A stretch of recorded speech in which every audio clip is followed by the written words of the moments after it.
सुनील मुलगीर महाराष्ट्रातील तमाम दिव्यांग बांधवांना सांगायला एक छोटीशी कहाणी आहे की दिव्यांगाला खरंच 2016चा कायदा किंवा शासन निर्णय जे निघाल्यानंतर सोयीसुविधा मिळायला पाहिजे तशा मिळतात का? फक्त कागदावरच ह्या योजना राबवल्या जातात आता तरी सिद्ध होत आहे. फक्त दिव्यांगांना आम्ही सोयीसुविधा जिल्हा प्रशासन तालुका प्रशासन देतोय म्हणून जाहिरातबाजी करायची आणि दिव्यांग मात्र त्या योजनेपासून वंचित.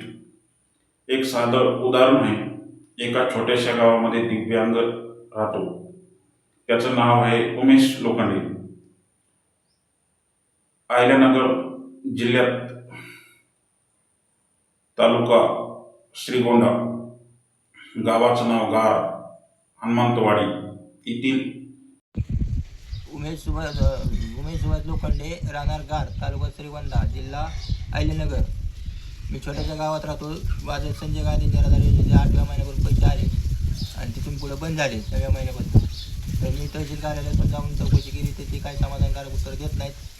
निश्चित तारखा देतात आणि मला तर दुसऱ्याच्या सहाऱ्याशिवाय ज्ञान करता येत नाही. कोणाला तरी मदत घ्यावं लागते तेव्हा मला ते कागदपत्र घेऊन जावं लागते. तर मग सुनील मुलगर यांच्याशी संपर्क साधला तेव्हा त्यांनी आता या असं करते तर माझी केवायची राहिली म्हणून सांगितले त्यांनी. तर ते माझी केवायची घरी येऊन करावी. मारून थकून गेला कारण हलाखीची परिस्थिती असताना त्या व्यक्तीला स्वतः तहसील कार्यालयात जाता येत नाही. 100% दिव्यांग असल्यामुळे कोणाचा तरी सहारा किंवा पेशी लाटू करून तहसील कार्यालयात जावं लागते.